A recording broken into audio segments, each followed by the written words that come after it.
It's the Infectious Groove Podcast, recorded at the 33 and 3rd Music Appreciation Center in Speakeasy, just outside of Detroit, Michigan. The Infectious Groove Podcast is your source for jammy jams, music news, and the best in-depth music discussion. Now here's your host. We're back. It's season 2 of the Infectious Groove Podcast after a 2-week Michelle-imposed break. It was glorious. It's so similar to self-imposed, Michelle-imposed. And we have, in fact, returned from a Michelle-imposed. We hung out just as much. We just didn't sit here and do this. That's correct. Yeah. So we did pretty much everything we usually do, except it was unorganized. And not recorded. Correct. Well, that's what you think. But I do have to say, and I know I told you guys some of this stuff, in the chat, but we had a ton of love and support while we were off, which was ridiculous. I know when we went on break, I told you guys, like, my hope and dream was that we would return with cracking the 5,000 listens mark, and as of right now, we're over 5,300 listens as of right now, which is sweet. And how many countries? Yep, she's got the new drops. Also, Michelle has some new audio drops to share. Do either of you remember how many countries we're in now? 38. That's close. 42. No, actually, that's close to the last number, and that's closer, but no. 59. I can't name 59 countries. So we've been listened to in 59 countries. It was at 42 at some point recently, wasn't it? I mean, it must have been. That's how you get to that's how you get That's not what I meant. There's some podcast promotion site that always puts out a tweet that's like, if you can guess the closest number between 1 and 100, you'll get free promotion in our next newsletter or whatever. And every time I guess 42, so maybe you saw that. Yeah, maybe. One day 42 is going to be right. So anyways, we are kicking off season 2 with a bang. We always talk about on the show, like, we're fortunate enough to know a lot of touring musicians and folks who are in some pretty high-profile bands. And one of those folks who we're fortunate enough to call a friend and high-profile musician is here in the studio with us for the kickoff of season 2, and that's Aaron Ruby, the bass player from the Walls of Jericho. For some reason, I almost say God of Jericho, which is not even a thing. That would have been way cooler. You guys want to go back 22 years? Fuck it. So anyways, welcome to the show from Walls of Jericho, Aaron Ruby. Yeah, you got to stop with that high caliber stuff, though, because that's not... Yeah, absolutely. Dude, what's the biggest crowd you've played in front of? That doesn't really count. How does it not count? I feel like that counts. The biggest crowd I've played in front of is these people. Yeah, the biggest crowd I've ever played in front of would be about 38 people. Okay. And I was doing covers, so... So what's the answer? I think it's about 100,000. I think That's a high caliber. Yeah, you're right. Totally not high profile. But it's not. It's not like it's a festival. It's not like my band brought 100,000 people. They might have. No. So we're really pushing your band. Thus concludes the. I'm not saying portion. it wasn't awesome. I mean, it was awesome for sure. But I'm not gonna. I can't take that glory. You know what I mean? Okay. Well, I mean, you can. We're only in 59 countries so far. It's not worldwide yet. All right. You can just take all the credit. I'm pretty sure someone in all of our countries listens to you. So Yeah, I would imagine so. Maybe. Well, we're counting on big numbers from this episode when we We got a tag big you fan on it, base so. in Indonesia. Nice. That's super random and weird, but it's true. don't you have a big fan base in Europe somewhere? Yeah, a lot of places in Europe. Right on. So, having said that, we are going to have some fun talking about our favorite music venues, which we thought would be a cool topic here because Aaron has a completely different view on that than we do. Well, I mean, you go to shows as well, but Yeah. when you're doing the show, it's got to be a completely different, everything from travel to the other bands to the fan interaction and whatnot. It's got to be completely different than us just drinking beer, standing in the audience watching it. Yeah. I'm sure I have a completely different picture than you do as far as that goes. Right on. Cool. Well, we will get into that in a minute. I always mention support at this time. I always go on about, Instagram and Twitter and all that, and I'm not going to do any of that because Kyle has some great news to share with everybody about a new way that you can get a hold of us. I would like all of you to go to www.infectiousgroovepodcast.com and then yes, you will make that noise when you reach the website. So yes, the website is live. When you guys are hearing it, it's actually live before you guys are hearing it, but you guys don't know that. It's a secret. So if you happen upon it, then you'll find out a special secret that nobody else knows. But yeah, when you are listening to this, you can go to our website, official website. And the things we always talk about, like Instagram, Facebook, Twitter, ways to support us, all that stuff is all a one-stop shop. Yeah, it's all built in. You can access all of our episodes. You can access our profiles about, My favorite thing that I clicked on by accident was send us a message. And I've said this on the show before, and I'm going to say it again. Every message should start with "Attention, Michelle," and then it'll go from there, because that's going to be all the interaction we get. Yeah, so you can do anything that you want to know about the show. There's a link to support us through Anchor, through PayPal. You can also go to our Patreon that is not set up yet. So if you click on that link, it's just going to go to an empty Patreon page because we haven't decided what we're going to do for all of you yet. But yeah, it has everything that you need about us. It has having to do with the podcast all in one place. Sweet. So that is real good news. So just a small way that we advanced with our time off, and we're live. And the website is live. So all right, cool. Let's get into the same old segments we're used to doing. Music news. What do you got, Kyle? Some not so good news up front, which would be Frankie Manelli passing away. Yeah, this is another one of those things where every time I say an artist's age, Michelle goes, "Well, that's not that old," but it's rock and roll years too, And he was 68, which is quite a bit younger than some of the ones we've talked about, like Little Richard and some folks that have passed away. What did he die from? More recently, he had cancer, and when he was diagnosed, he was only given 6 months to live, and he lived 18 months past that. So Frankie Banali was like a really big ally for the metal community. A lot of people just know him as the Quiet Riot drummer, but he was always a big fighter and supporter of other acts and whatnot, which is always a good person to have in the community. So there was a big outpouring from the metal community when he passed, for sure. But there was some good news. There is good news. They did catch a couple people that were involved in the murder of Jam Master Jay, which is awesome. Yeah. It's been a long time coming. But 18 years later? Yeah. But I'll take it. Yeah. Yeah. That's one of those things where when it happened, where you're not just like, okay, where's the rest of this news? Yeah. Yep. Like, did you ever hear about, like, when he passed and everything? Like, it's definition of wrong place, wrong time. Yes. Like, just, I don't even think it had anything to do with him or the studio or anything. I think it was just. I don't think it had anything to do with him for sure. But like, I think it was literally just wrong place, wrong time. Yeah, and so 18 years later, they've gone and arrested a couple of people, which is That's good. Like unheard of, like that long. Yeah, unless there's a podcast about it. That's true. Yeah, very much. So we were talking with Aaron a little while before, and we think the latest Walls of Jericho news was probably the last tour that you guys. The latest news was a year ago.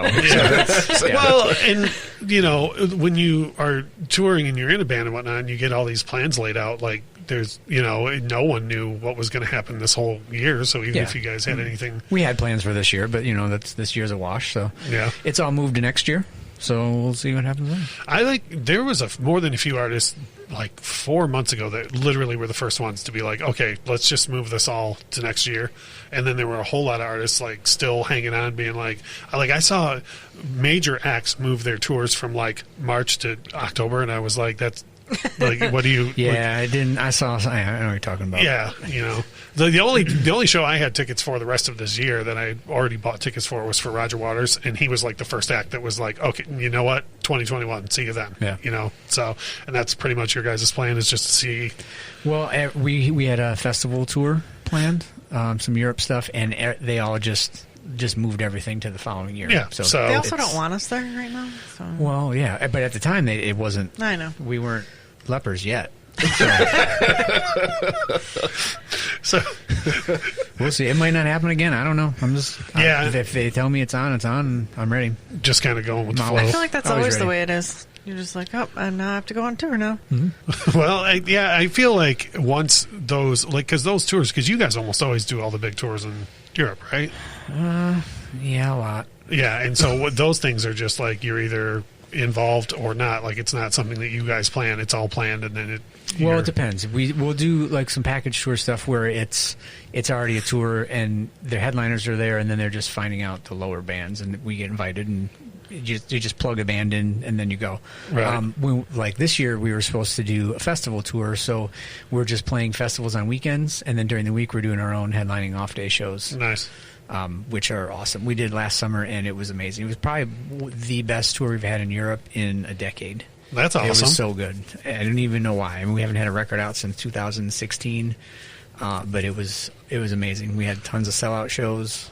It was just just the off day shows were crazy. That's rad. Let me ask you this. I heard that the Dropkick Murphys did those virtual concerts for St. Patrick's Day, and they made like an obscene amount of money, like more money than they would made playing 4 nights in a row.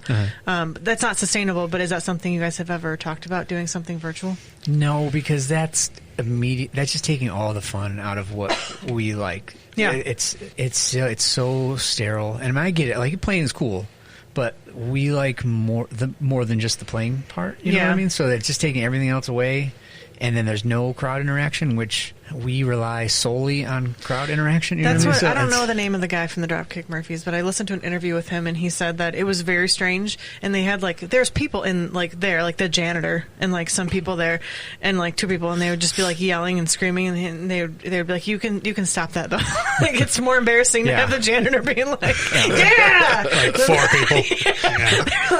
They played a clip of it. It was Well, pretty even funny. with sports, they're trying to find like I saw the WWE is doing like where they have screens with fans around and everything, so everybody's like trying something, but still and I've never done this myself, but there's got to be a major difference between like even that, seeing a sea of screens, and like actually like reaching out to high five someone, or Yeah, I mean, even playing a show where you can't see the crowd because there's no lights or something, it feels weird. Yeah. Or if playing an empty place sucks too. We've definitely played the bouncers before at doors. We've had tours where they're just like, fuck those guys, they go on at doors. And we've done it, and it's not cool. Yeah, and so it just even any sort of variant of that just isn't something you guys are down with. No, definitely not. Yeah, I feel like the bands that care, and I'm not saying this because you're here or because of what you just said, but I feel like the bands that really, really care about the fans thrive on the interaction. Absolutely. It's like we've argued about this on the show ad nauseum, but cell phones at shows, the artists that get mad about that, it's because they feed off the energy of the crowd. Yeah. And if a crowd's more than half the crowd's just sitting there staring at their phone, or even taking video and staring at that instead of looking at what's happening on stage, it's a bummer. Yeah. So I could see downgrading that all the way to them not even being in the same room with you. Luckily, what we try to do is at our shows you couldn't really do that because you would lose your phone in a second. Yeah. Because hopefully it's a sea of whirling people, and you can't stand still and hold your phone. So we never really had to deal with that too much. I mean, there's been a couple people like in the front row doing this, and we definitely fuck with them. And it's funny. But that's just for our own amusement. I don't really care. I'm not offended. One of the funniest things that I ever saw, and I think you were there for this, was at the Sebastian Bach show when he got really mad at that guy that was using his phone every 2 seconds. And so Sebastian Bach stopped the show and was At a like, bowling alley? Yeah, shut up. But Sebastian Bach stopped the Greatest show venue. and he was like, I know it's really important to you to get all these pictures that you're never going to look at again. So hold on, we're going to stop the show and I'm going to give you all the poses I do. So he was like this, and he was leaning back and everything, and he was like, "Did you get it? Are you good?" Because that's twirl the mic for a minute, get a picture of that. It was, and he kind of way overdid it, and then he apologized for it later, which I think should be the name of a book about Sebastian Bach. He kind of overdid it and then apologized for it later. But it's fine as long as you apologize after. Yeah, he did too, and it's totally fine. You always ask for you want. forgiveness. Yeah. Much easier to ask for forgiveness and permission, right? Right. So, but anyway, well, that's good. We repeat this over and over on the show, but hopefully we all get back to a situation where we can all be doing live music together, and you guys will get back out on the road and keep kicking ass and doing those like you said, those shows in between the festivals have got to be super sweet.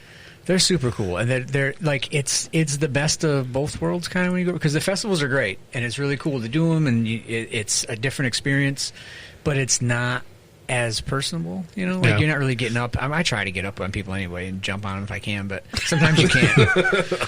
Well, so when you play the smaller shows, that's you've been kind of longing for that, and then you get it, and then you're like, oh, this is great, and then you go do the other stuff, and then that's awesome, and then I want to get back and jump on people's heads, and then you go do that. Well, you see how this is all wonderful, this is tying together, because we're going to get into that during the main topic, the difference between playing different rooms and what we prefer and all that. But before we go to that, we have I think it was voted the all-time best segment in the history of podcasting. Yeah, I believe so. I think so. Yep. Our Jammies. It's the return of our Jammy Jams. It's what we're listening to. And one thing that I've been listening to a ton, which is not a specific artist that I just want to mention, is somebody put me up on the fact that on the iHeartRadio app, there's a whole channel that plays the Casey Kasem countdowns, 70s, 80s, and 90s.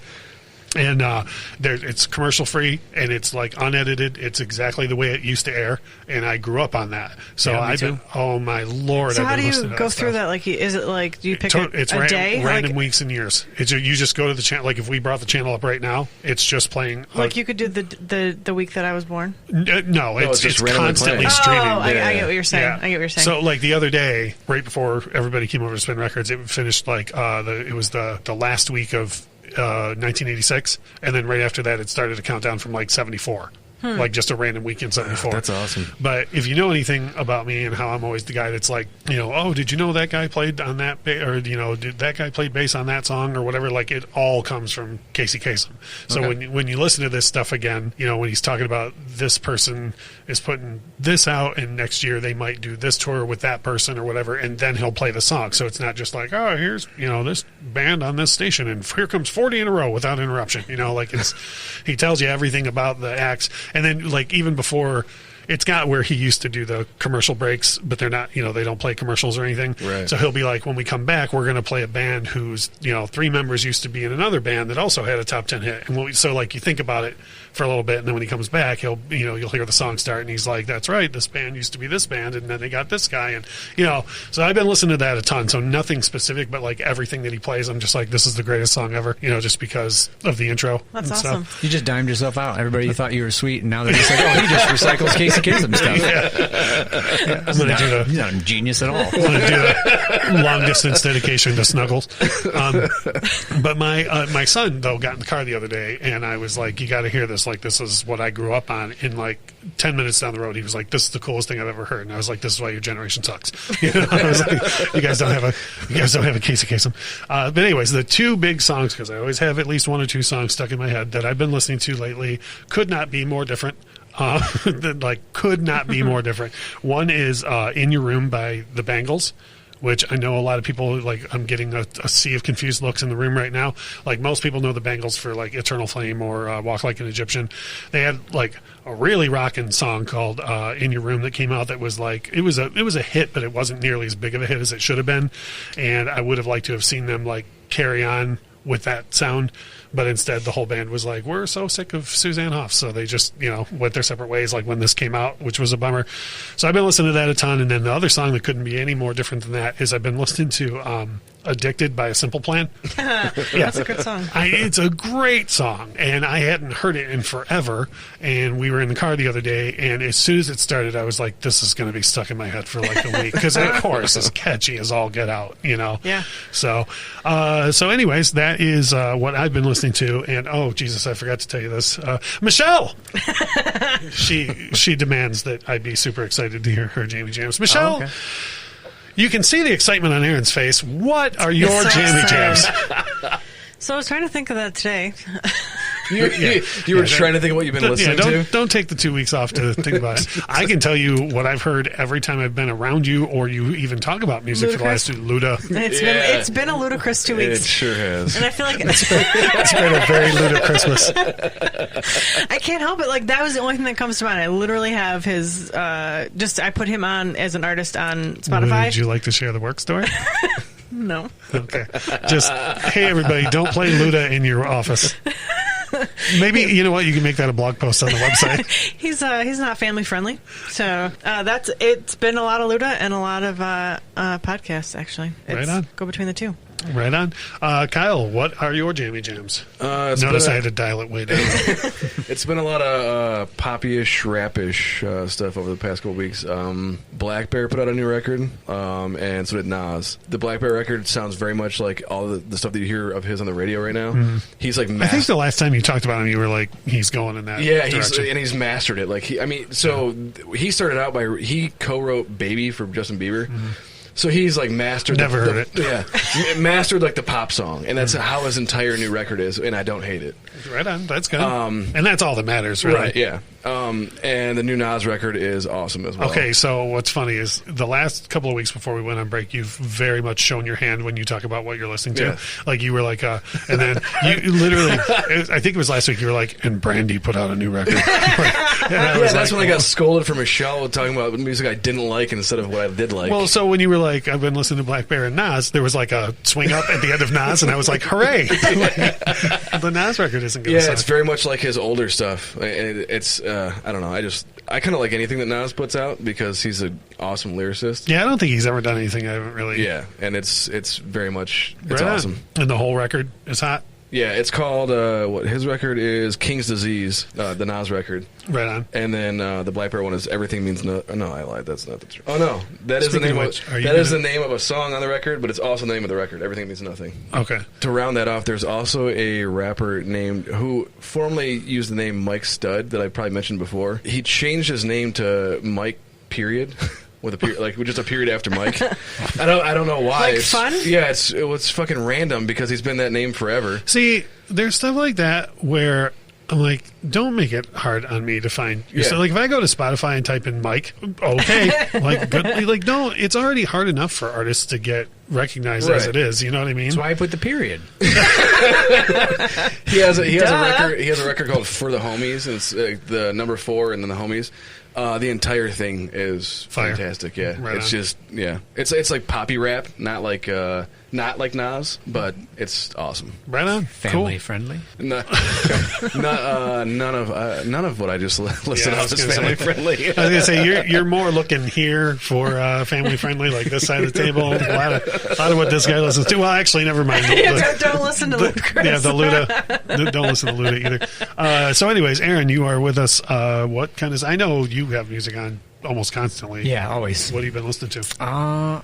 So at home, when I'm working in the art studio, drawing and stuff, I've been obsessed with Ozzy, which I have been for years now, but specifically Diary of a Madman. Such a record. And more specifically, Side 2 has been on constant repeat. That's like the very least accessible side of that record. Like, most people that love that record know, like, Over the Mountain through. And Side 2 is hot. Like, so I've been on that quite a bit. And then during lockdown, I discovered Jonathan Taylor he was doing a thing from his home from Duran Duran, just like talking about his process of writing songs and things. And I've always liked his bass playing specifically, and I kind of got obsessed with it. And I've been listening to Duran Duran like crazy. Hell yeah! Since that. I think Duran Duran is crazy underrated as a band.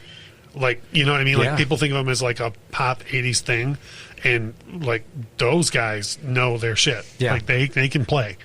And most people don't know it. And I love it. Like, he was in the Power Station, I think, as well. Yeah, he's talked about that a bunch, too. His songwriting, like, he goes into writing stuff just, I don't even know. I can't do things like that. Like, he thinks about things on so many different levels, and it was really impressive. So that kind of got me. Was it a podcast that you listened to? No, it was just him standing on his and YouTube, like, it looked like he's like in his living. Yeah, it's just like a YouTube thing. He's just standing there with the bass, like, bopping around, kind of goofy. And but it's awesome. He's so knowledgeable, and I would have never thought. There's a thing Paul Stanley's been doing too, and you always think of Paul Stanley as just being like the bombastic, you know. Yeah, I made a face as soon as you said it. But the Paul Stanley YouTube thing that he's been doing is the same thing as what you're talking about, where it's just him being a normal guy. Like, he's not you know, he's like not doing any of that. Like, it's just him being a normal guy and talking about like the construction of the songs, and like, not that Kiss had any like grand songs, but like he talks about like why they did the chord progression on this, that, or the other song, and like why this bridge went there and whatever. And it's, you know, you're like, I can't believe I'm interested in what Paul Stanley has to say about this. You know, I mean, every song has a process, no matter how dumb the song is or how amazing it is. There's a process for it to be written, and if you care about writing music and playing, it's kind of just interesting. Yeah, so, right on. So you've been digging into, like, was a lot of the Duran Duran material new to you through this, or no? No, I had a neighbor friend when I was a kid who was obsessed with him. Yeah. So I had one time I probably had their first 4 or 5 records dubbed, you know, because this was back in record days. So I probably had recorded them all. So I was real familiar with it, but I just kind of rediscovered things. Right on. Well, yeah, that's real good to be listening to Duran Duran and Ozzy at the same time. You know, because Diary of a Madman and like Rio would have been out the same year. I would think 81, 82, Same something like era that. for sure. Yeah. Yeah, and I would imagine when it came out, and we've talked about this on the show before too, when it came out, I would imagine you would not be able to go to school saying you were a fan of, you know, you had to be in one camp. You were in the Duran Duran camp or the Ozzy camp, and it's great now to where, like, the world cares less and less, and you can just be like, yeah, I was listening to the hell out of both. Like, I'll make a playlist with Ozzy and Duran Duran on it. Yeah, you know? but if you care what the world thinks anyway, you're kind of... Yeah. Well, yeah, but back then, though, when you're little, you know, you're like, oh, I really got to be concerned with what everyone thinks about this, you know. I mean, not me. I listened to everything I wanted to, so it was fine with me. So anyways, all right, cool. Let's move on.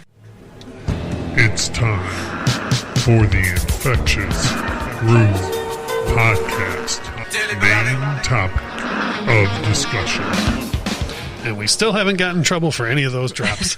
So why would you jinx it? Yeah, I know. Well, the one when we did the tournament thing and I played all those Purple Rain we didn't clips. get in trouble for that. As soon as we came out of that, before either of you were like, hooray, Kyle was like, are we going to get in trouble? Not yet. Not yet. So we're talking about our favorite concert venues, and the reason why we wanted to do this is because, like I mentioned earlier, Aaron's got quite a bit of a different perspective on it because you've gone to, you know, a bunch of shows like we have and venues of all different sizes, but you've also played venues of all different sizes. So you have quite a bit of a different perspective on things from what we would as the people who just go. Yeah. The first question I have for everybody, and we'll just do this as a roundtable, is do you have a preferred venue size? Like the ones I could think of were club, hall, theater, amphitheater, arena, stadium. Like, do you, when you go to a show, would you rather it be in one of those than another? Or when you play a show, would you rather it be in one of those than another? Well, yes. For sure. All right, we're done here. So if you're talking about... Redirect, Your Honor. Which one? So if you're talking about going to a show... I'm old, and I prefer to go somewhere with fucking seats. So I want to buy a ticket that has a seat that I can choose and on the sit aisle, somewhere. probably, right? Probably in case I have to pee. But no, like I'd rather sit down and, like, if I'm going to pay to go to a show, I want the whole experience. Like, Sure. I want to be, like, overwhelmed by all the visuals and shit going on. It's like arenas. No. Well, maybe, I guess. Arenas or theater. I would say theater to arena. Okay. To go to a show that I want to, like, see stuff like that. But then I really like to go to shows with bands that I'm friends with, that I've toured with, which is definitely going to be clubs. Bands. I mean, that's why you brought me here, because I do the shit. Well, you can't bring me here for it and then fuck with me for it. Are you sure? Because I just did. All right, well, then I'll see you later. Yeah. I was going to say, well, that was Aaron. We made it all the way through one question. Thanks, Michelle. You're welcome. So like a 5,000-seater theater to like a 20,000-seater arena is pretty much your preferred venue to take in a show. Yeah, if I want to just, like, relax and, like, see, like, some cool stuff and I can just sit there and watch it and not have to deal with being smashed into and all that kind of stuff. One thing I find is that, and from just being in the online music communities, is a lot of European fans get super mad that arena U.S. shows are seated, like that we have seats on the floor. Yeah. Because they're all general admission over there, and I don't want that. I don't want general admission on the floor. Like, I want to be, like you said, I want to be on the floor, and I want to have my assigned seat, you know, and that's how I want it. But I've been told over in Europe, man, they get, like, mad if it's assigned seating on the floor. Even for arena shows, like, there's just not seats on the floor, which is crazy. The only general admission arena shows I've ever been to, I just stand back by the soundboard because nobody else is back there. Yeah. And I'll just take in the whole show. So what about you, Kyle? Like, do you have a preferred club size or, like, a venue size? I very much like the size of St. Andrews. I'd say a hall.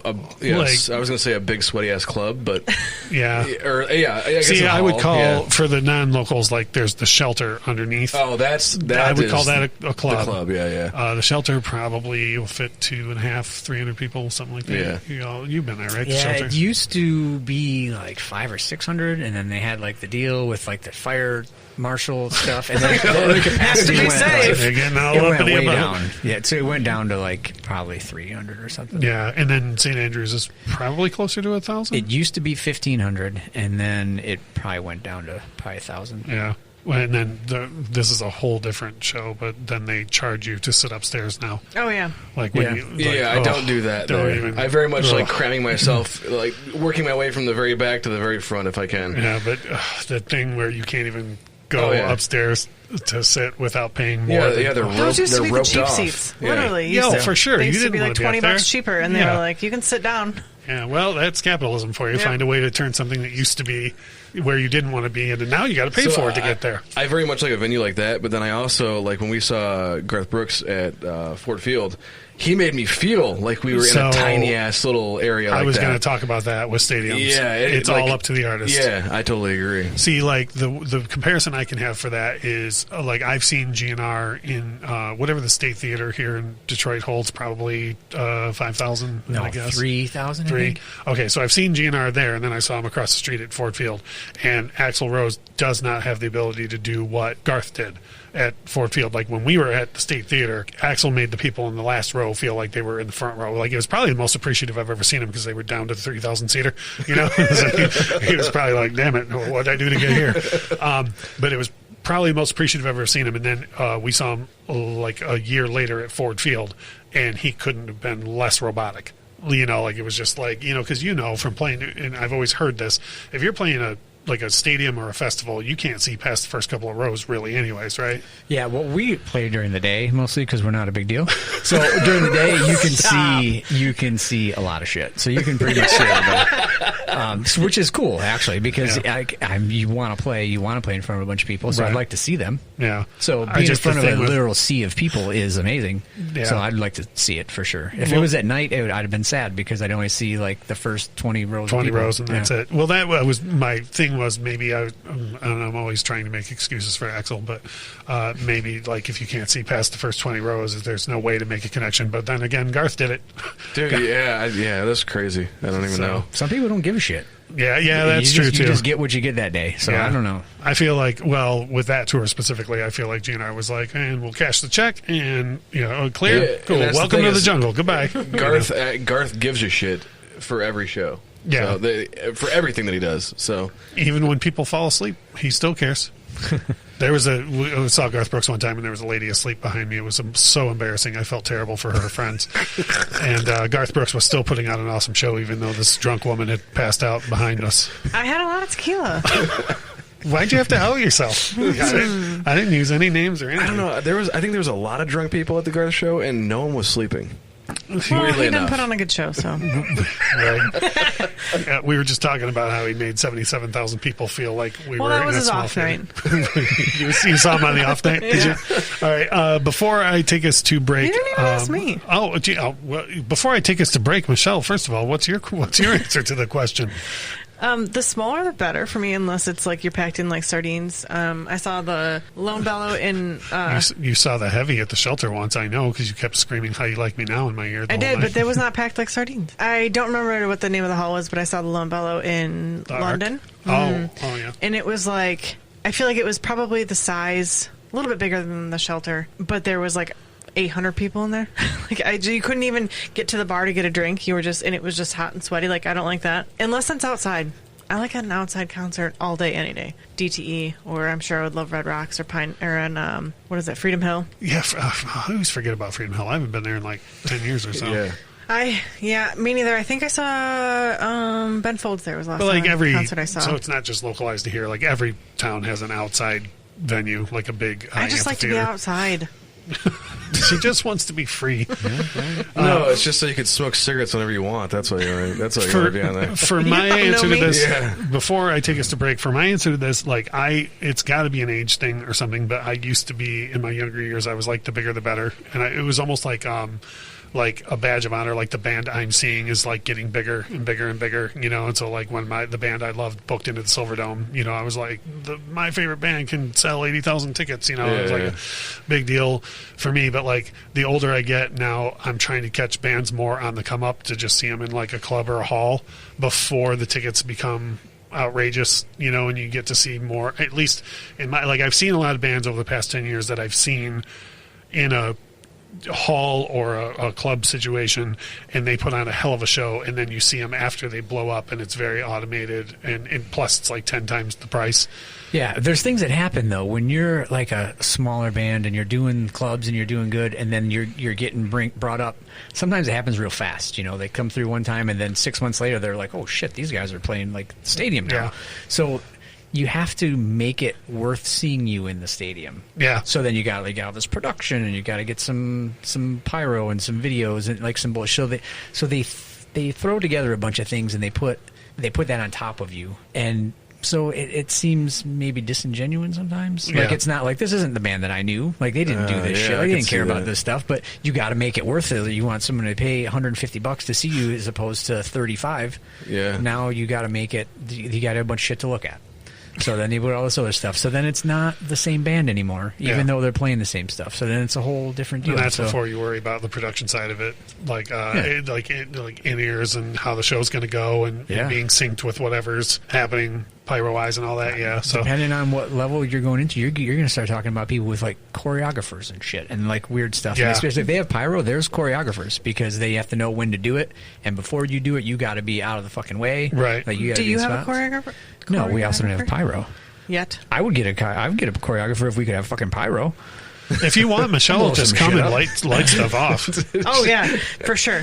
I'll just light some sparklers. I can't even imagine how exciting it would be to be playing and have shit exploding behind you. That's supposed to explode, like not accidental explosions. Not like the Spinal Tap drummer. No. I mean, we had like amps blow up and stuff. That's Can you put that on your rider? Is that a thing? Like, no. Must have shit explode. No, I don't think so. You know, You can try it. I'll try. I will say that I did happen upon a bunch of old concert footage of Marilyn Manson on YouTube, and when I was watching it, he was singing the same old songs he sings now. But I was like, God, Lord, why not me? Why couldn't I have seen him playing this tiny little club in L.A. or whatever? And it's like he's just trying so hard to become Marilyn Manson. And goddamn, it was awesome. Yeah, and then there's other artists too there are artists who when they get bigger they have like more production as far as like video screens and whatnot. But like adult contemporary people, like the one that springs to mind was we saw Adele at a place here called the Royal Oak Music Theater, which is you want to say that's probably 5,000 people or something like that. Royal? I think it's smaller than that. I think it's 2 or 3. I've only been there once. I feel like it's the size of the state, no? I think it's a little bit smaller than the state. But yeah, we saw her there, and then we saw her, I don't know, 4 or 5 years later, we saw her at the Palace, and like the only difference in the show was, tacked on 15,000 people and a video screen behind her. And believe it or not, Adele doesn't have a bunch of stuff blowing up. She doesn't actually set fire to the rain. I know, I was so disappointed. Damn it. When she didn't actually set fire to the rain. I saw Tool last year, and it was awesome. I mean, they had crazy videos and screens and lights and shit. And like that's a show that you pay a bunch of money, you sit there and you're like, this is fucking cool as shit. Yeah. And I mean, if you could go back 20 years and see them in some shitty club somewhere or something, like it would have been. Yeah, I saw think them. How different it would have been. The only time I ever saw Tool was on top of the Phoenix Center in Pontiac, which is I don't even think it's active anymore, but it used to be a concert venue on top of the parking structure in Pontiac. That was the only time I ever saw them, and they were the opening act for someone else. It was a hell of a show. Yeah, I felt that way when I seen Nine Inch Nails at the Palace. Yeah, visually it was fucking amazing. But to go back and see them at some small venue would have been just as amazing for different reasons. Yeah, for sure. All right, I am going to take us to break, and then we're going to come back. Unless Michelle's made you mad and you're leaving. I haven't decided. Yeah, all right. We're going to fight it out. Yeah. Aaron might be with us. We'll be back. We're going to talk some more about traveling for concerts and places we would like to go and people we would like to see and venue sizes and all of that stuff. So we'll be back in a minute. Are you constantly struggling with how to function in society? Do you need someone to make you laugh on occasion? Are you wanting to share your thoughts and opinions? Well, have I got a show for you. My name is Garrett, host of Garrett Talks to Himself, a segmented, interactive podcast where I do all of these things. Head to anchor.fm/GTTH to subscribe wherever you listen. I'll be waiting. Welcome to Geek Exploration, the podcast. I'm John Williams. And I'm Ben Robinson. Do you like time travel? Movies. Video games? Comics. Sci-fi? Cartoons. Or how about action figures? Well, so do we. Every episode, we pick a topic from the geekosphere and have a little chat about it. So if you've been waiting for a groundbreaking podcast that does all of this and more, you might have what it takes to be a Geek Explorer. Come join us every other Tuesday for a fresh installment of Geek Exploration, the podcast. You can find us at geeksplorationpodcast.com or any reputable podcatcher. And likely a few unreputable ones. And we're back. We're talking about our favorite venues and traveling for shows and the different venue sizes and everything about having to deal with going to other cities for shows and the places we like locally and the places we like elsewhere. And we're doing it all with Aaron Ruby of self-proclaimed not-so-big band Walls of Jericho. It's a fact, man. It's facts. So you just got to get out more. That's all. I have Spotify. I can find other people to listen to. Right? Fair enough. So before we move on, because I want to talk more about nationally traveling and international travel for shows and all that, do each of you have a favorite venue like here in Detroit, either to go see shows at or to play? And we'll start with Michelle this time, so I don't forget you. Like, if you had to pick one venue to go see whomever that you're going to go see, where would you go? Pine Knob. So because of the outdoor thing? Yeah. No, she means Pine Knob. Wrong, wrong, wrong, wrong, wrong, wrong. You're wrong. You're wrong. You're wrong. So yeah. There's another new sound drop. Sweet. So is it because of it being an outdoor venue that I just feel like I would much rather be on lawn with a whole bunch of people like sitting down and like, I don't know, I feel like there's much more camaraderie on the lawn than there is like if you're just at a show like on the floor just smashed into people who are not paying attention. Do you want to see the band or you just want to hang out with your friends? Both. Oh, no, it's much more the latter. Hang out with my friends. Go to Heinz Park and hang out for free. Plenty of lawn. You might even find a hill. Can you play at Heinz Park so I can go and hang out there? So, moving over to Aaron. Oh, you're too big for Heinz Park. Do you have it doesn't work for me, okay? Do you have a favorite venue you like to go to, and is it different from a favorite place you either have or would want to play here in Detroit? It would be the same, probably. I like going to Smalls, actually. Okay. Smalls Never is real been. cool. It's small, but it's good. I like the packed, crowded stuff. Like How many people? 200, 250, What? maybe something like that. Yeah.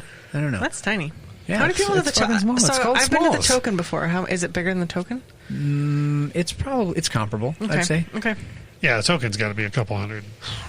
I don't know. They got that weird wall now. Where Yeah, it's I kind of know. like been split in half. When we used to play there, we used to do Sunday matinees, and it was before the wall. And I think they'd let like 400 people in there or something. Yeah. But it'd be packed. It'd be like I've been to more than a shit. few Like, you can't- yeah. oversold shows at Token. But that's literally the for sure. best. Like when you can't move through a place, like as far as playing wise, that's the best thing. When people literally just can't move, Yeah. and they're trapped and they have to watch you. That's the best. For me, I think, and mine has a caveat on it, but St. Andrew's Hall before they ruined it. Before they made it like all corporate and all that, that was easily the place I would love to see a band. Like if it was, either bands on the come up or bands on the come down, somebody who was huge years ago, like Tesla or something, being like having come down enough to play a place like that. I would love to see them there. They've kind of ruined it now with it being so corporate. Like we talked about the charging you to get upstairs when upstairs is garbage. At least but they have now nice bathrooms now. yeah. That shit was scary When the men's before. room was in the basement. Yeah, well, when you have to piddle, that's the place to do it, I guess. But so, here now, today, with everything in the being the way it is, probably the Fox Theater.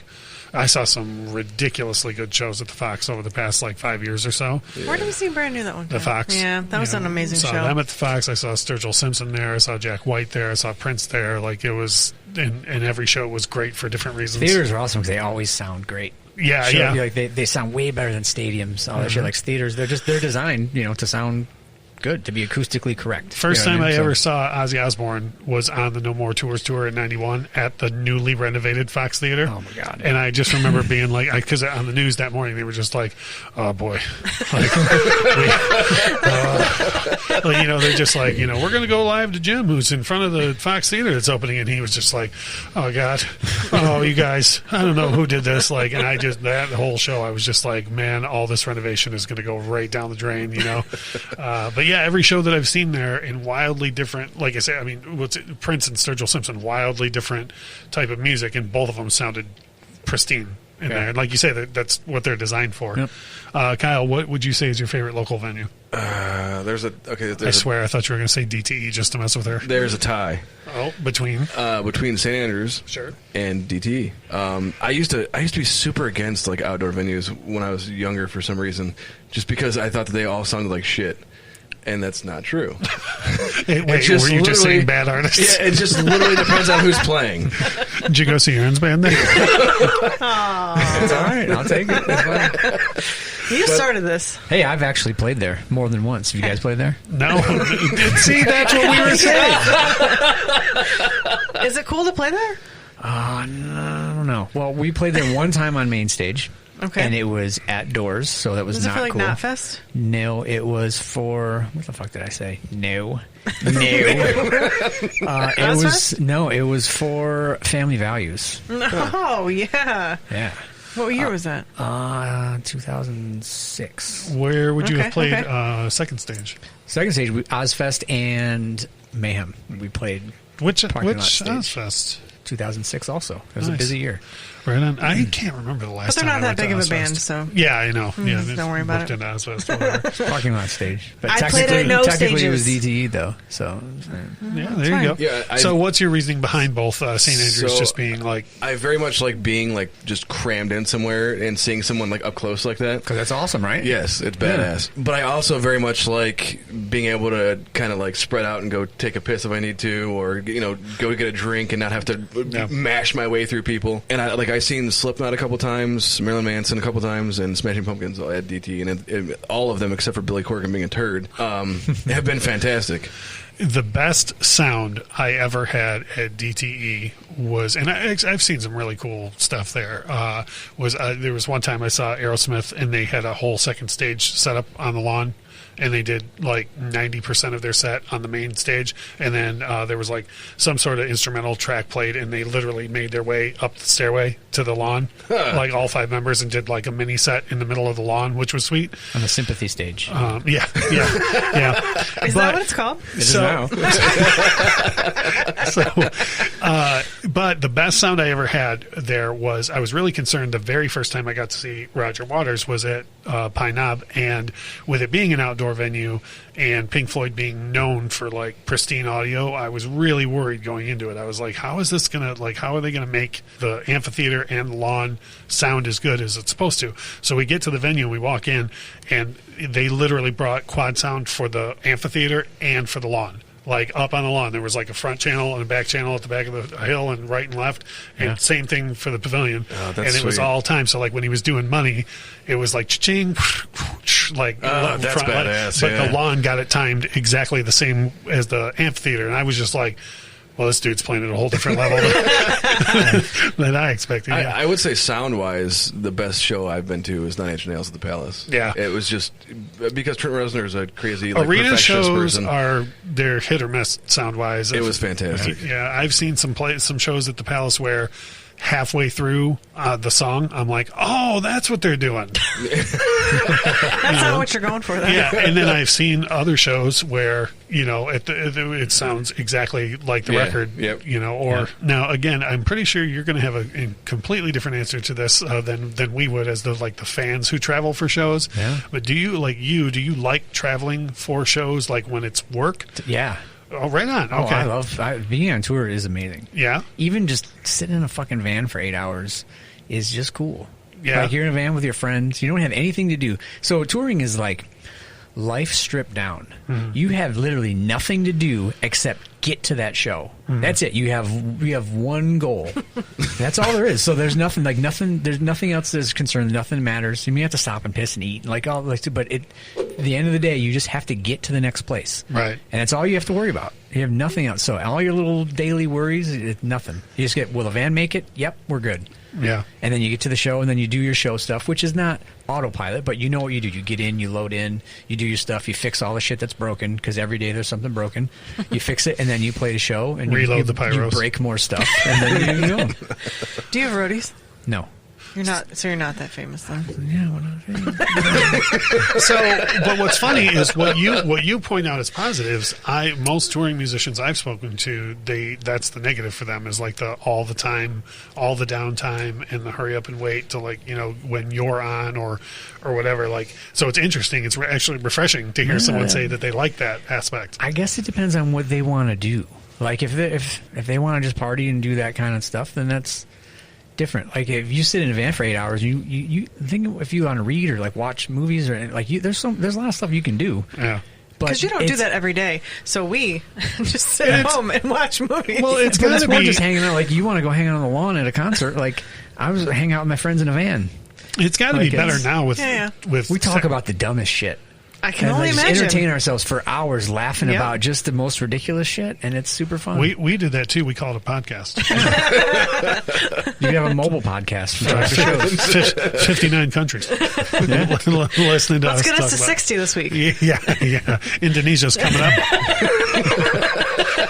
So do you like traveling for shows? Like if a band is coming that you like and they are only coming to Chicago is the closest they're coming, like do you care about going 4 hours to see that? I'll road trip for anything. I don't care. Yeah. Is there a band specifically that you would absolutely travel anywhere to see? This year we were going to actually. My kids are old enough that they like shows. I've been taking them to a bunch of shows, mostly just bands that I know that I'm friends with. But I want them to meet them and experience, see like the other half of what my life is like, kind of thing.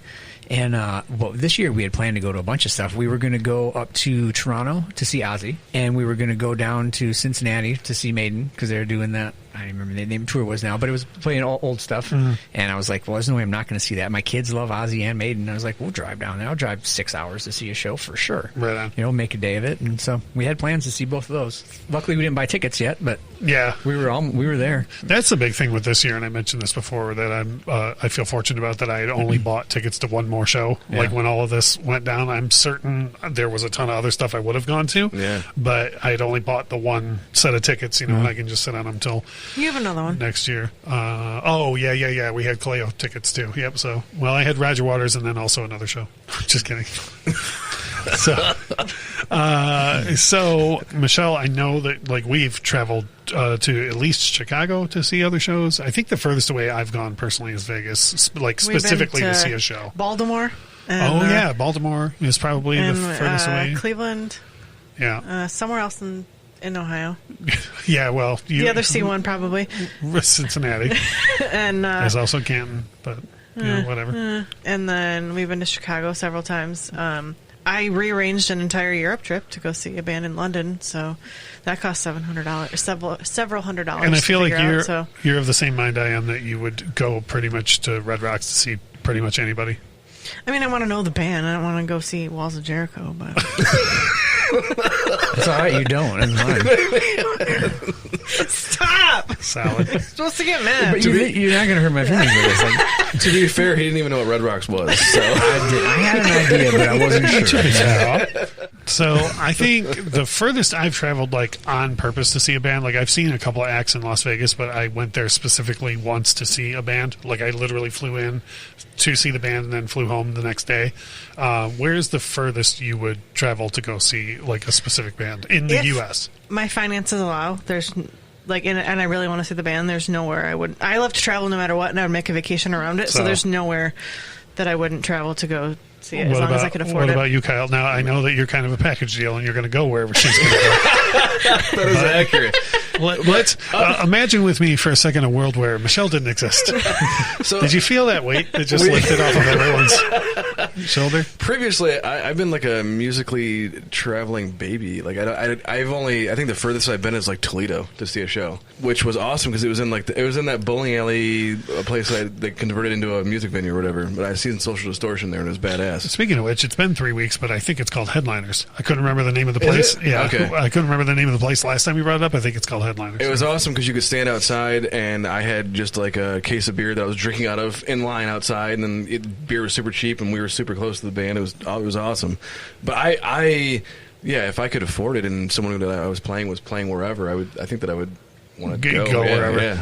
Yeah, I love traveling for shows because when you get into the city and you start seeing like other complete strangers with the band's shirt on or like license plates or stickers or whatever, and you're like, we're all here for the same reason, you know? I will say that when Michelle and I were in New Orleans, Guar was playing directly across from our hotel. And we could hear it. We could hear them playing and see them on stage through the back door. Right. And I'd very, very much want to just be like, fuck it, and let's go just over go and see see the some show. Guar. Yeah. In a way, you blew it by not going over there. Yeah, no kidding. I feel like I couldn't get her to go. She's not about that Why life. would you not go to see Guar? Even if you don't like Guar, it's just awesome to watch. Not that I don't like them. The only thing I know of Guar is from Empire Records. That's nothing. You should just experience it. We did experience it from outside. Through the back door. Have you seen Guar? Yeah. Multiple times. We played with them a bunch of times. Did you? Yeah. You should have got us in. Call Guar. One of the buddies with them. We played with them. One of the coolest experiences I had, like going to another city, like where I said where you start to see like the personalized license plates and T-shirts and stuff, and you get that like, oh, we're all here to see that band. Is I went in 2006. I drove to Manhattan and drove back in 2 days to see GNR, and we were at like a TGI Fridays or something, like close to the venue. It was right in Manhattan, and it was like a theater called the Hammerstein Ballroom, and like we're at this like TGI Fridays, and it's just like a bunch of families and stuff, and everybody's being like real quiet like you do in a TGI Fridays. And so I walked over to the jukebox and played just whatever GNR song, and like the place lit up like a Christmas tree. Like everybody that was in there was there to go to that GNR show, and like inside of 2 songs people were like talking and having a riot, like buying rounds of shots for total strangers and stuff. And like, is this like when you played Crazy Bitch at an Applebee's? Yes, exactly the same. So I felt like that when we went and seen Garth here, because we're all just walking. All the droves of people are just going into the It was awesome. I don't think there was anybody downtown Detroit that wasn't there specifically to see Garth that night. Yep. I wasn't there. I'm just saying. I was there and I didn't go see them. So. You slept through them, right? No, I was at the casino. Oh, okay. Waiting. Where'd you thought you fell asleep? That was the first time. Yeah, the second time. She wasn't time I was like, time. I'm not paying. I'm not paying for nap. Twice. She fell asleep in 2014 when he came back for the first time in over a decade and sold out 6 shows at Joe Louis Arena because everybody was that excited to see him. Michelle took up a seat and then passed out. And then the second time, she was like, well, I'll just be at the casino while you entertain 70. She's like, fuck it, I'm going to sleep through this anyway. I'm not paying to take a nap. Might as well be. Is there a band you would travel specifically to see? So if there's a band you love and they're playing L.A. and New York only, is there a band that you can think of that you're like, you know what, I would travel specifically that far to see that band? Off the top of my head, I think that I would travel to go see Slipknot. Pretty much. And even if they were doing just the whole... They put on a great show. The one I can think of for me that comes to mind, the reason why that question popped into my head to ask was because the only time I ever got to see David Gilmour in person was on the Floyd tour in 94. And then he just never toured the U.S. again with Pink Floyd or otherwise. And then the only time that he ever toured the U.S. again, he only played New York and Chicago. And I was like, well, I'm going to one of these. So I went to Chicago specifically like to see David Gilmour. What about you, Michelle? Is there anybody that you would travel specifically to see that band? Like if they were only playing in LA, you would still go? Yeah. Boom. I mean, there's a lot of bands. It's a discussion show. Feel free to discuss. I mean, who comes off the top of your head? And you can't say the Lone Bellow. I know. I was like, that's the one we've gone to see. I've seen Kings Leon. I would definitely go see Kings Leon, brand new. Kaleo we saw in Chicago. But I'm saying you would go, like, if the only show they were doing is in LA, Mumford, you would go that far. Anywhere Mumford plays. Yeah, I would imagine that. Yeah, anywhere Mumford plays, I'll go. You kind of answered this earlier, Aaron, when you were talking about, like, going to lengths to see Maiden and Ozzy. But is there anybody that you can think of that, like, if they were playing that far away, you would go specifically just to see that act? I don't know. Yeah. Like, the idea of flying to go to a show is not exciting. Yeah. Like, I'd like to drive and, like, do, like, the road trip thing. Like, I would So you're putting, I agree with that. You're putting, like, a 500-mile limit. Yeah. Yeah, and no, I go further than 500 miles, but... Can't you make a trip out of it? Like, get a camper van or whatever and take the kids and... I guess maybe I could. I don't know. I don't feel like I would go that far, though. The reason why I brought the question I'm, like, really enthusiastic, and then I just drop off. And then I'm just like, nope, done, lazy. What is that point for you? Have you ever... You've seen Ozzy before, right? Yes. Well, we did Ozfest, so we did. I saw him every day for fucking summer. Like personally? Yeah. I mean, it was there. So. I didn't like go hang out with him. He wasn't like around. Like there was literally one time that he like walked through catering, and everybody was like, security came in like, all right, Ozzy's gonna walk through. You can't fucking talk to him, so don't try to talk to him. Could you look him in the eyes? Yeah, he just kind of did like this walk wave thing. He looked like he wanted to, like he would talk to anybody. Yeah, it's probably his handlers were like, no, thank you. Kind of. It was kind of like he was being shuttled through. Who's it? Is it Neil Diamond that you can't look in the eye? Oh yeah, that's one of many. Yeah. That's one of many that. Fuck yeah, that. unless like I have a friend of mine that used to be the head of catering at the Palace of like what's not catering but hospitality for the artists, and we heard a lot of horror stories, and there were a lot of ones where like you couldn't look the artist directly in the eye if you were working for him and stuff like that. So well, actually, you know what? Maybe we're offending you. Is that on your rider? You didn't give us your rider ahead of time? Yeah. People not look you directly in the eye? They can't. And they cannot speak to us directly. They have to write it on Post-its. One letter per Post-it? Whatever. As long as it's on a Post-it. And use Microsoft Wingdings for letters. So, wait, I really want to know, do you have a writer? Like, do you guys Yeah, do that? you. It's kind of like a normal thing. You have a writer. So what's the craziest thing on your writer? On our writer? Yeah. naked pictures of B. Arthur? Protein shakes, no, probably. that's protein shakes. Actually, cans of tuna fish and protein shakes is probably like... Do you eat the tuna fish? Yeah. Your facial expression. I don't like it. You can ask my wife. I don't fucking like it. Why do you eat it? Because sometimes there's not really a lot to eat. So like you can open a can of tuna fish. You kind of know what you're getting. I don't like it. His face when he said, "Yeah." You put down more food than anyone I've ever met, and you just eat cans of tuna fish. I mean, that's not the only thing you eat, but there's like, you're until you're trying to kind of eat good. Remember when you wanted to have a donut eating contest? Yeah, I wish we would have done that. We should have done that. I wish we should. So I'm going to try real hard to bring this back in from where we just were. When it's something I want to talk about, we got to bring it back in. Yeah, well, because we have a main topic that we're sticking to, donuts. which is right. Next week's topic is going to be Michelle's favorite donuts. We had socks on our rider before. We tried that. And? We didn't really get them. People. You know what? And I promise I'm not being funny. This is like on topic and your what you're talking about. Is there a difference like when you're playing a festival to when you're playing like if you're just in town playing some club? Like as far as like your rider goes and what you want for playing the venue, like do you find better luck with the smaller places that maybe have a more personal touch, or is it just about the same either Festivals way? are different because they usually have like massive catering for all the bands. So like the food stuff, they don't really worry about that. Like we actually would usually get like batteries and like some protein shakes and like sport drinks and stuff like that. Yeah, because a lot of the equipment uses batteries. So it's a pain in the ass to try to like go to a store and like find batteries. So you just put them on the rider, and every day if you get like 2 9-volts and like some AA batteries, like you're good.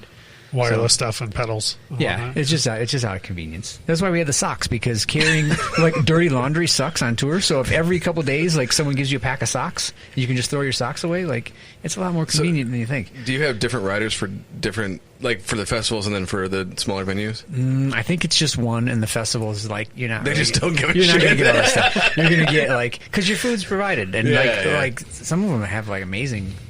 Like in Europe, especially, like they hook you up. Like you get like crazy buffets like of filet food. mignon and like tomahawk steaks. There has been prime rib before at some Mm-hmm. venues. So, damn, that's awesome. Yeah, To me, you're not a big band. You're getting free prime rib. That's well, big. it was prime rib for like other bands, and we just go get the prime rib. Sure. If it's free, it's for me. As far as, and I know you made this clear ahead of time that you're not real good with like remembering names of venues and whatnot. Yeah, awful. And you know what, like, and I'm not making a joke out of what we were talking about, where like we view you as being in a big band, and you're like, no, we're not big, but you've played hundreds, if not thousands, of venues, right, all over the world. Yeah. Okay, so it's got to be forgivable to forget the names of every place. Yeah. Do you have a favorite place to play? Maybe not even a venue, but maybe a city. So I'm gonna remember things a little bit different. So I remember the shows because of the time that we had kind of thing. So not really like venue and the amenities and things like that. Like I remember how crazy a show was or how awesome the people were. different how good the food was. Really, like we gauge a lot of towns on how good the food is. Sure, it's stupid, but that's like the food is awesome. So tuna fish is not a good food. Because when you're touring, in many ways, a hotel room's a hotel room, a van's a van, and a stage is a stage. But it's what happens around you that matters more. Yeah, like those are just the things that facilitate what happens. You know what I mean? So like what happens is kind of what I remember. Mm-hmm. I don't know, to a House of Blues. We've played a bunch of House of Blues, or a couple anyway. They're awesome. But it's kind of like they're sort of the same. Like you go to the House of Blues here, it's the same as the House of Blues there. We don't really belong in a place like that anyway. What's awesome about that place is they treat you like you're somebody. Like you go there, they don't give a shit who you are. You're the opening band playing at doors for fucking whoever, and they treat you so nice. And they have all this shit and just all the nicest stuff. So that's awesome. Really cool. But the show there is not awesome because it's made for somebody that's a higher caliber, like doing some cool shit, and like we just want to jump around and throw shit and walk on people, and like so it doesn't like our vibe doesn't really fit there as good. Sure. So even though it's the most pristine, amazing place with like the best showers and spotless toilets. Are there showers at venues? Yeah. Mind blown. What do you think happens backstage? Is just a door lets them out to the bus? It's like a toilet. It's a musician's truck stop. Think of it like that. Well, think about if you're on a bus tour, you don't have a shower. Yeah. So the venues usually will have showers, or they do like a hotel thing where you get like a day room and you can go shower. That's if you're on a bus tour, which we're not often on a bus tour. It's usually a van. So kind of just offhand mentioned backstage, at least in my experience. Would you think most people would be surprised how mundane, quote unquote, backstage actually is? Yeah. So watch the Rush documentary, and when they talk about the backstage, that is exactly what backstage is like. Yeah. There's one band maybe that's a party animal like Kiss or something doing all this shit, and then most of them are like Rush, and we want to hang out where it's fucking quiet. The last thing I want to hear is loud shit and people throwing stuff around. And you like watch a movie or like read some book. Well, I don't really read books very well, but I can watch. Like I have to watch some movies or like do something. I don't know. It was like because a friend of the show, Bumblefoot, was in GNR for a long time, and the very first time that he gave us like after show passes, I was like, "Oh, we're gonna go backstage at a GNR show, and it's gonna look just like everything I saw on MTV, and it's gonna be amazing." And then I got backstage, and I was like, "Man, that show was awesome." I'll lower my voice. All right, sorry. Like, it was just like totally quiet. It's like a room full of people sitting on couches, like texting and barely talking to each other. Yeah. And it was just like, oh, all right. Well, this is not at all what was advertised in the Def Leppard video. So is there a venue like not on tour that's overseas that you can think of, or maybe a city you would want to go back to because of your good experience there? Oh, almost anywhere in France. The last decade we've had amazing experiences in France. I don't know why, but for some reason we do really well there. Past summer, probably because you're a big deal. Oh my god! Like assume I'm not going to beat the joke to death. All told, what like is it the people there like the come to the shows, or the experiences like the hospitality, or what was it that made France better? The hospitality is good, but that doesn't matter. Like it doesn't. If the venue treats you shitty, it doesn't really matter. Who cares? Like we're still going to play the show and stuff. Yeah, the shows are they're crazy. The people lose their shit. And there's this place, I think it's called the Secret Place in France that we played, where it's like this little compound. It's in like an industrial area, and there's like this metal gate, and then you go through there and you go into this like courtyard, and there's weird like food truck trailers, and then like an outside open bar, and then the venue's this like little small thing over to the side, and upstairs has like rooms where bands practice, and it's like this whole like kind of vibe thing. That's awesome. But the club is probably maybe twice the size of this basement. Yeah, you know what I mean. Like it's not huge. So it only hold about 4,000. I think probably we're trying to sound bigger than we are. No, you say a couple hundred, probably a couple hundred people. Yeah, but it's like, and it's super hot, and like there's no air conditioning in Europe anyway. So like you're drenched in sweat literally before you even touch anything. So just the overall vibe of the show, and like that things are gonna fucking go crazy before you even play. Like you already know, like you can see like anticipation, and you like know people are gonna go nuts. That's awesome, and you're like that's what I want. That's rad. That's the way to do it. So places like that, I think, are that's what I've like. You would go back to that area to see a show. Oh, I wouldn't want to see it. No, I want to play it. Yeah, well, no. Where would it be in that? Where would you want? Is there anywhere over in Europe that you would want to go to see a show? To see a show. See, you gotta specify. Yeah. No, I don't think I would just go just to see it. If I was going to see a show, I could just see it here. Right. Yeah. It's kind of the same. Is there anywhere, I think you're the only one of us that's been over there to see shows. Is there anywhere you would want to go that you haven't been in Europe for a show? No, I don't really know anything. Like, I don't know of any big places over there. So like, see, like I would love to go see a show at Wembley, either arena or stadium. Okay, that's like the one place, but like, I'd only want to see Queen there. So. Well, that's not happening. Pass. Yeah. And like the Cavern Club, I would like to go to just because that's where the Beatles played and stuff like that. But I would love to do a whole like tour of England in general, just because I'm into such a lot of the classic rock that came from there. But I would love to see at least a show at Wembley. I wouldn't say no to anywhere over there. Solid. Is there anywhere, Kyle, you want to go overseas that you can think of for sure that you would want to go see a show? Literally the only thing that I can think of that is overseas is O2 Arena in London. But that's just because the weekend like sold that out. And to me, that was a big deal because I saw him at St. Andrews. I'm like, holy shit! Like within like 3 years, he went from this place to the fucking O2 Arena. Yeah. But I don't even know. I've never even been overseas, so I couldn't tell you what is where and anywhere or anything. I was ramping up to seriously make a good effort at seeing one of the MJ shows because he was booked in for like 50 at the O2 Arena, and I was seriously thinking about that because I would be able to knock out Wembley because the O2 is the new version of Wembley Arena. So I was seriously thinking about that, but obviously that didn't happen. But there's so many bands that are huge over there that are not that big here. It would almost be kind of cool to see. Like we went and saw the Scissor Sisters at like a 2,000 seater here, and over there they play like 50,000 seaters. Was that the Royal Oak? Yeah. Okay. So it would be sweet to go over there to see them like in a much bigger environment. To be honest with you, my ideal concert experience not overseas would be just to go to those grungy like shithole clubs in LA and just see all the like rock bands and shit in those tiny little bars. You know, we went to LA just on vacation like 2 or 3 years ago, and we ran the Sunset Strip just to see everything. But we walked into like the Whiskey and the Rainbow, and all those places. And at least for me, those places lived up to exactly what you think they're going to be. Like we walked in the Whiskey in the middle of the daytime, and it was like 3 feet in the door. You were like, why are my feet sticking to the floor? Like, why is everything sticky? Yeah, I wanted to be like, excuse me, could someone please clean up? No, we don't clean up at the Whiskey though. All right, that's my bad. Did you ever get to go to CBGB's? No, I would love to. Oh, no, it's gone now, right? Yeah, it's gone now. Never mind. Oh, damn, yeah, that was awesome. It was awesome. The only venue I've ever been to in New York was the Hammerstein Ballroom, which is like probably around the same size, but not nearly the history. Yeah. There were some ECW shows that were done there. I think that's the most that the Hammerstein Ballroom is done for. But tell us about playing CBGB's for Christ's sake. It was awesome. I mean, it is. There's no amenities. I mean, I'm sure you heard stories about the bathroom. I don't believe it.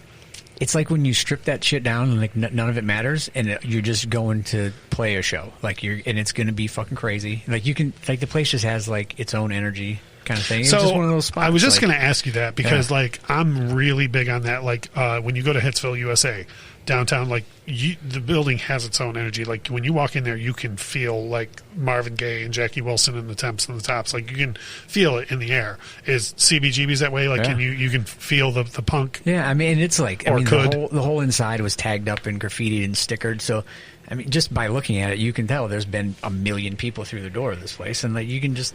It's a big plywood box stage. There's nothing sweet about it. The sound system was great, even though it's a small, kind of long, narrow room, which is easy to make sound pretty good, And it was just fucking loud, and it was awesome.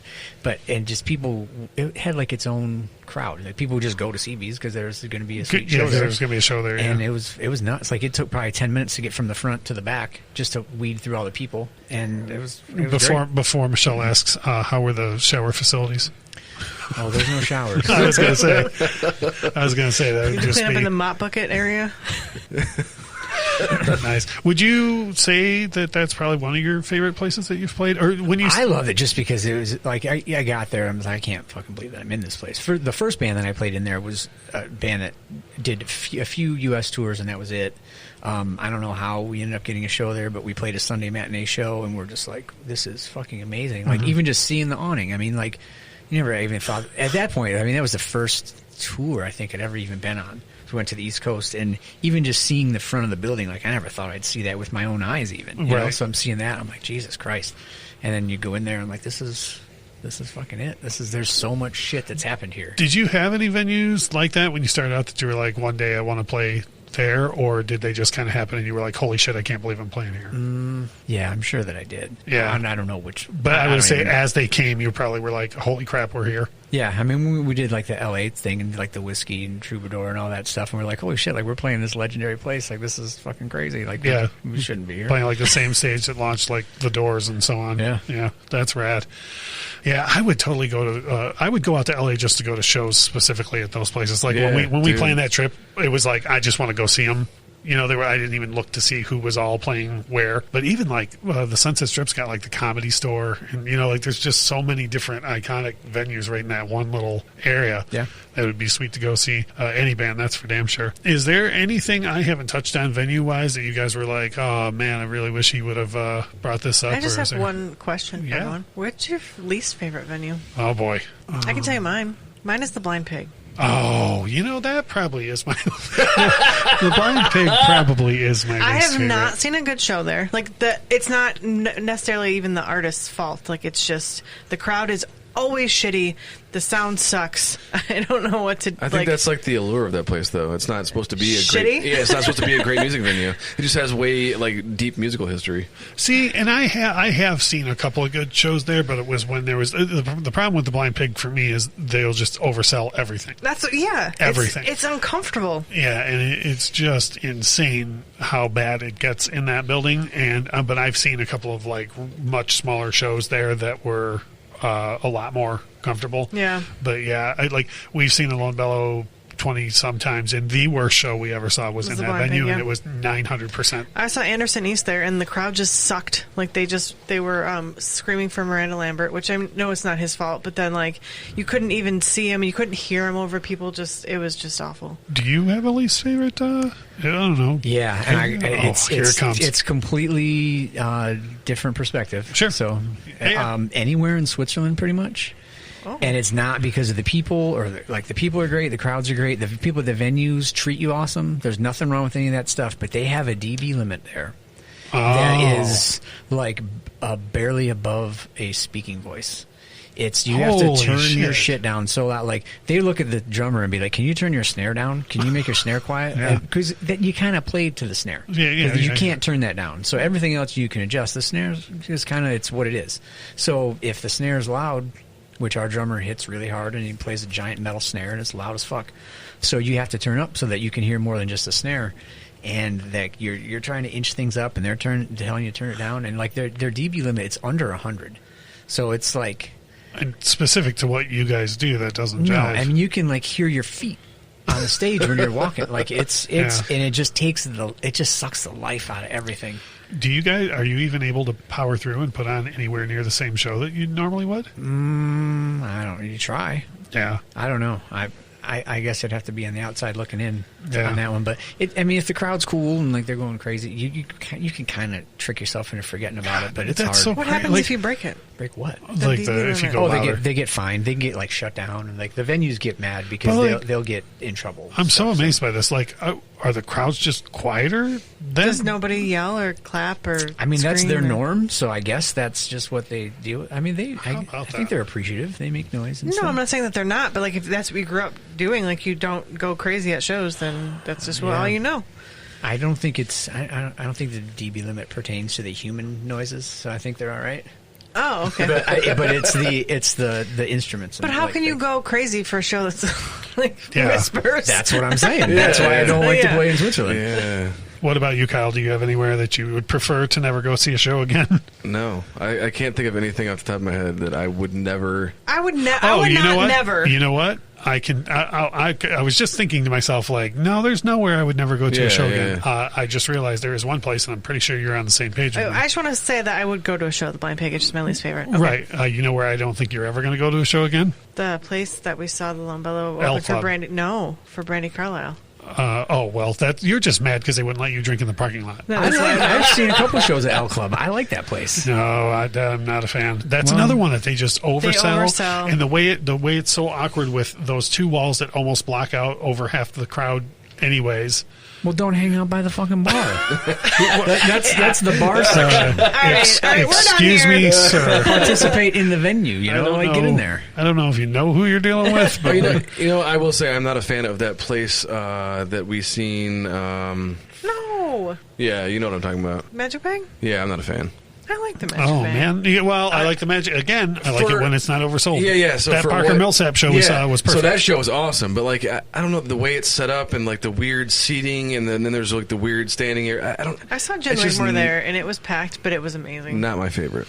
Yeah, I've been to plenty of really good shows there that are oversold, but I just hang back by the bar, not specifically for access to the bar, but because the bar's birds. Well, yeah, but the bar's right by the front door. So like I've been to more than a few shows at the Magic Bag where I'm like, if this becomes a fire situation, the door's right there. Yeah. Where did we see New Found Glory? Because that was cool because there was an outdoor part. I couldn't even begin to tell you. I think it was the Magic something. The Magic Stick, the one above. Yeah, there you go. The one place. I like seeing shows there. I like playing there too. It's the one that's upstairs, right? Yeah. It was a techno club, and now it's back to being a concert hall. Yep. Yeah. Have you guys ever been to the Pike Room? No. Where's that at? Pontiac? No. Real small. It was a couple hundred. So I like it because the stage is literally this tall. I'm holding my hands up and to 2 foot tall. That's like and so you're playing Shelter. like it's the same kind of thing as the Shelter. The band is literally directly right in front of you, which depending on who you're seeing could be awesome. Right on.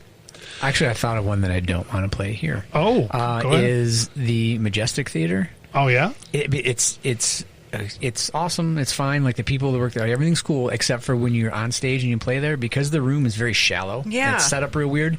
There's a slapback happens. Oh. So when the sounds are coming off the stage, they hit the wall and bounce back at you.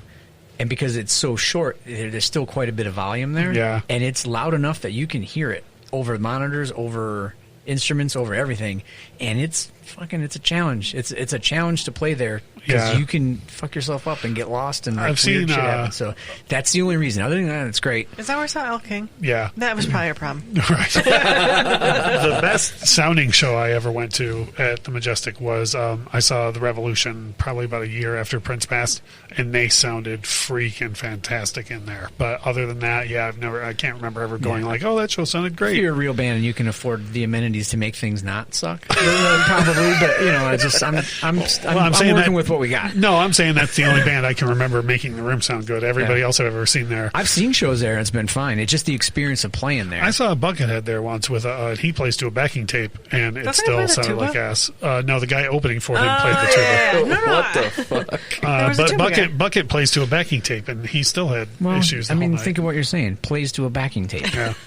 So you're already kind of. Yeah, I'm just saying. Are you nothing against Bucket? No, well, I got a lot against Bucket. So, anyways, to Kyle and Michelle, welcome back. Season 2. Yay. We're back. Very excited. To Aaron, thank you so much for hanging out with us, brother. It's been fun. Yeah, buddy. We appreciate it. We're gonna tag you on social media, and then we're gonna prove that you're a big deal because a bunch of people are gonna go for it. I am gonna put all your band information, the description, and everything. Yeah. People will be like, "Oh, I like that band because they're a big deal." Yep. But we are hoping in the future, hopefully as near in the future as we can hope for this type of thing, for Walls of Jericho to be back in action and on the road, maybe get to that European tour you were talking about. I would love it. Yeah, right on. For listeners of the show, as always, we're not sure when, but Michelle's going to update the playlist. So by the time you hear this episode, what day is today? Playlist should be updated. Saturday. So before the show. Yeah, before this episode comes out, you'll have a new playlist, and we'll just put a bunch of artists that we talked about. Ozzy and Duran. I'll put a whole bunch of Walls of Jericho on there. Yeah, and throw some Walls of Jericho on there so you can hear Aaron playing that sweet, sweet bass. Make sure, though, that you lower the decibel level for those tracks, though. For European listening. Specifically Switzerland. For those listening in Europe. So we have the Spotify playlist and all that. So like I mentioned at the top of the show, we are really thankful for all the support we had while we were off.